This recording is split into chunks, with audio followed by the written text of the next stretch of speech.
Hey guys, Galapagos Jay here. Today I'm going to talk about motors as the title suggests. I'm just going to do it light this time because I just released this really long video, so I think it's, cut down on the boring and more on the easy stuff. So today I'm going to talk about specifically what motor to use in what application. So high speed or high torque. So a lot of people who actually, ask me what setups I recommend. I almost always would recommend high torque over high speed. And if I don't know your play style, that would definitely be my safest answer for you. And I can tell you, if you use the high torque motor, it wouldn't go wrong. But today we will see, directly why that is the case. So as you can see behind me, I have an iPad, okay, that is connected to a Bluetooth sort of thermometer, okay. This does like a constant monitoring of the temperature of whatever surface that it is attached to. So what I'm going to do is I'm going to attach it to the battery to monitor the temperature of the battery, okay. I was just testing the setup, so the temperature is a bit high right now, so let's settle the temperature a little bit. It's supposed to be around 24 degrees room temperature. And also I have this sort of thermometer gun thing. I'm going to use it to test the temperature of the pistol grip and also the cable. So just to show you the difference between the high speed motor and high torque motor when in operation, and how they behave during whatever operation, how it sort of heats up and stuff like that. So let's have that settle for a little bit, and then we'll go do the testing. Okay, so today's test is going to go like this. I am choosing my LVOAC to run this test, and I'm going to use both the high speed and high torque motor from X-Power. Okay, so same brand, same size, everything's the same. And I will use this battery, okay, the Infinity battery, as the only battery to test out this stuff. And the reason why I chose the LVOAC is that it has a Titan MOSFET in there. If anything happens, it will protect the battery and protect the motor, and also it is able to store statistics. So if after our testing, we can go and check it out. But for now, we are going to run the test with two modes. One is single shot, well, it's binary, and the other one is a continuous sort of shot. Maybe for 10 seconds or something like that, but this thing is loud, so it would deafen my ear or something. So anyway, so as you can see on this side, the iPad here, it's connected to this thermometer, and it's constantly monitoring the temperature of this battery. So right now this battery is not plugged in. I cooled it down, placing it outside the window, so it was a bit too cold. So now it's gaining temperature, back to room temperature. So I think it will sit around 24. So let's wait for a little bit, and then we'll start the testing. One thing I want to point out is that for this particular rifle, the LVOAC, all the selectors, okay, have its own firing mode. So in the safety position, it's actually binary. So that's where we're going to test out our single shot. So binary means when you pull the trigger, it fires a shot, and then when you let go of the trigger, it will also fire a shot, okay? And then in the semi position, it is the burst fire mode, so it's 5 shots, and then auto is still auto fire. So we're going to be using the safe and also the auto position today to do the testing. Okay, so the temperature is basically not going to go up anymore. So I've installed the high torque motor inside the LVOAC already. So let's test it out first, and then we'll do the high speed motor. So let's connect the battery. 3 beeps means it detects 3 cells inside the battery. So it's a 11.1 volt battery. So for our first test, okay, let's do 10 seconds of single shot.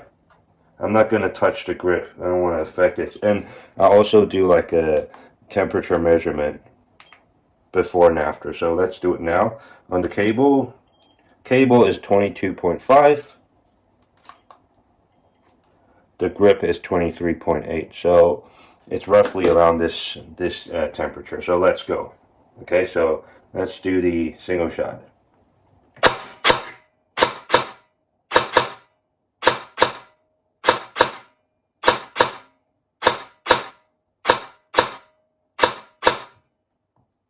Okay, the reason why I'm using like pressing that in that sort of rhythm is because that is actually when you really are making sure that the motor is turning on and off, not like continuously operating. So as you can see here, the temperature has risen. Okay, you can see the graph going up. Let's measure the temperature of the cable and the battery. It's 23.7. Let's do the grip. Grip is at 24, so it's gone up a little bit. The battery has gone up a little bit. I think it'll continue to climb a little bit more. But as I said, high torque motor is really great for this kind of operation. It doesn't heat up that much, that quick. So let's try it out, okay, for the high speed operation. Okay, so the automatic fire. Now, let's use this number as a benchmark and also the temperatures that I measured. So let's look how much it increases in terms of temperature, okay, if we do the continuous firing. So let's do it for 10 seconds. This thing is loud, man. I'm gonna go deaf. Anyway, let's go.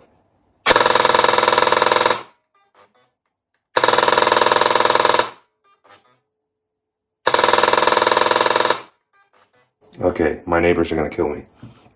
Anyway, so that was it.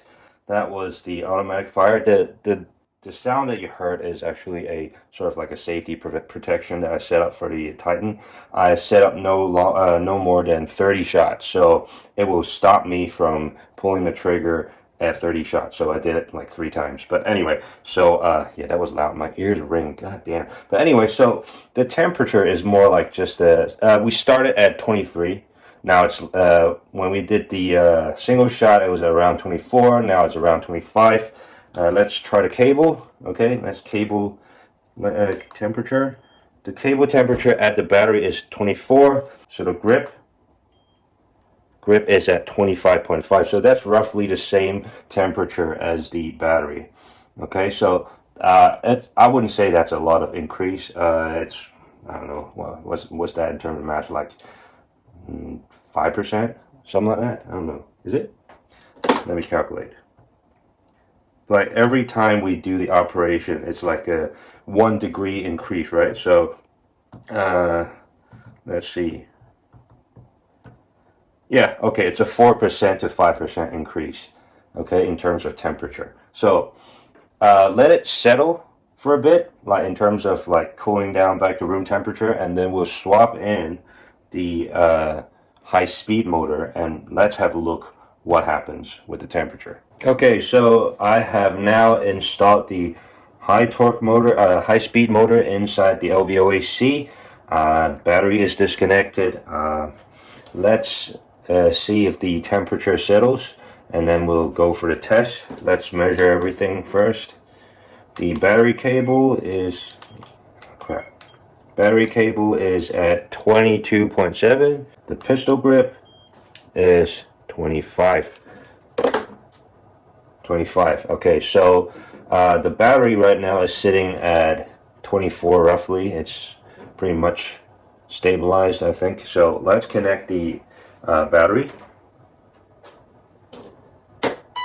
Okay, so that's the 3 sounds, 3 beeps.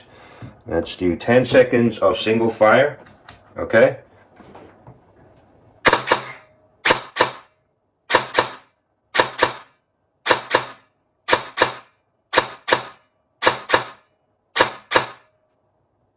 Okay, so now you can see that the temperature is climbing quite sharply.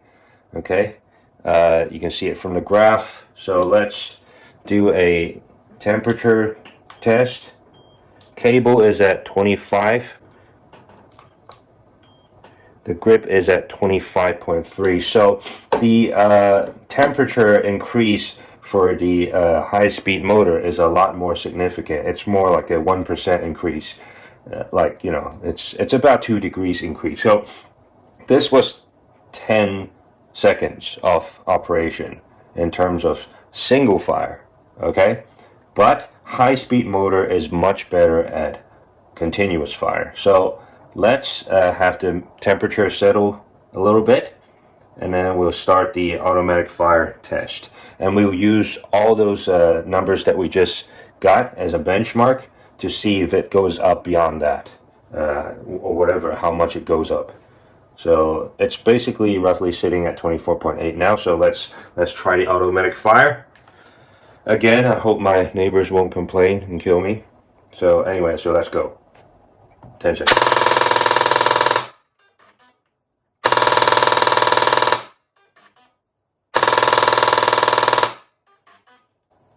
So that was 3 times, just like I did before. So let's see what the temperature increase is. Let's test out the battery end cable. It's 26 degrees.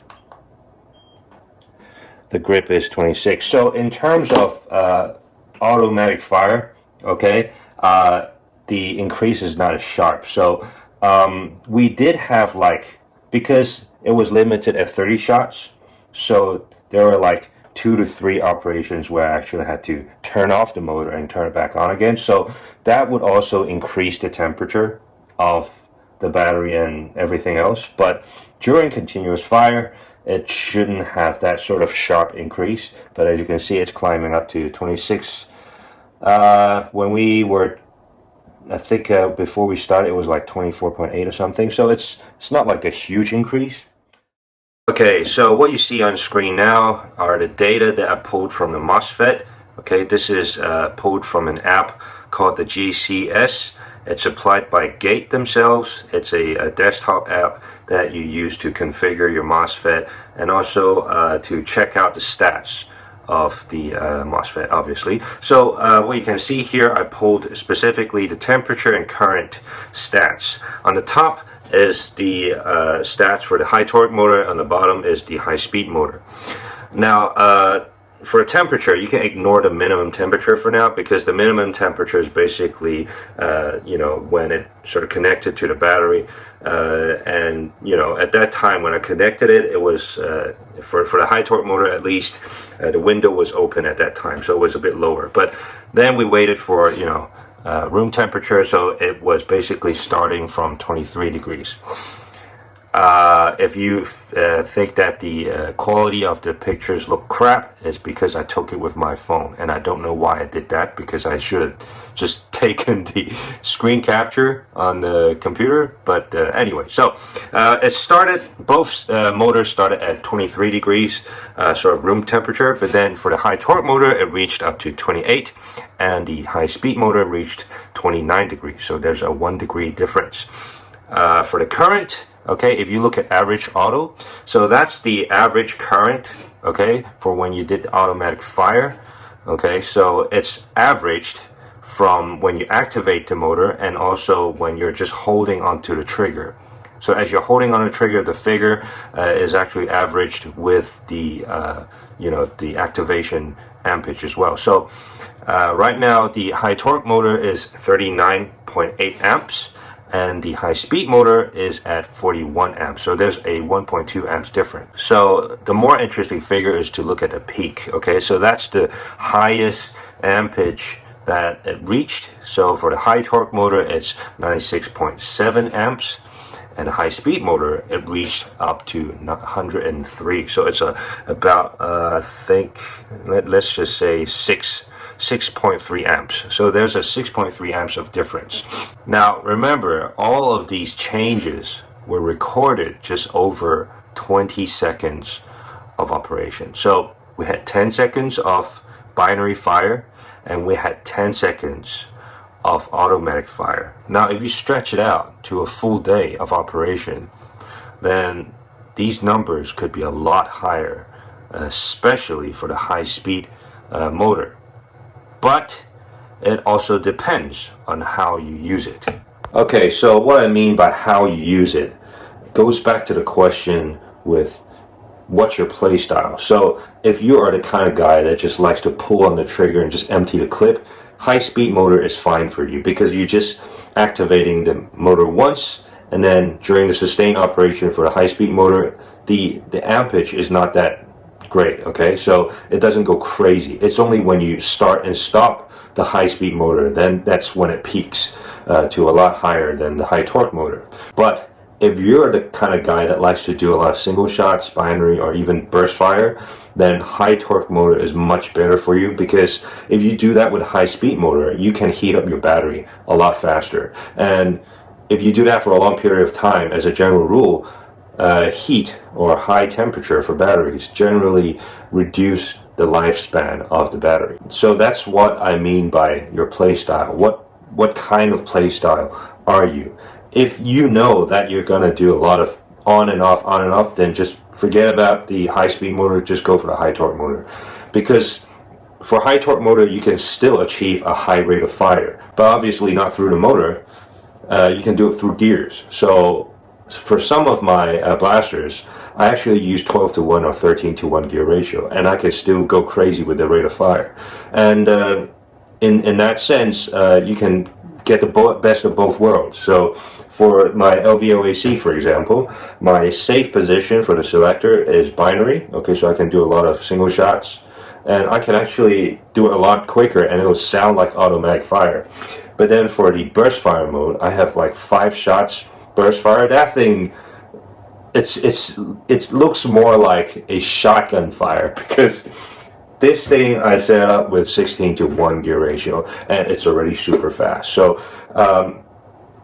a lot of times you don't really need that high rate of fire anyway, because that's you waste ammo a lot faster. So I don't know, it's a balance. It's your own decision at the end of the day to see how you play. But just a word of advice: if you are using high speed motor, don't do a lot of on and off operation. Okay, do it as least as possible, so that you're actually saving your battery, you know, keeping it healthy. High torque motor, I think, as a general sort of equipment, you know, general, it can fit anywhere and it won't have a problem. It's just a bit slower. I mean, do you really need it to be that fast? Okay, so that was the video on motors. We did an interesting little experiment. You guys saw for yourself what the difference is between a high speed and high torque motor. So yeah, hopefully it'll help you in making your decision on what motor to choose from next time you build your own blaster. So anyway, that's it for this video. I'll see you in the next one. Peace.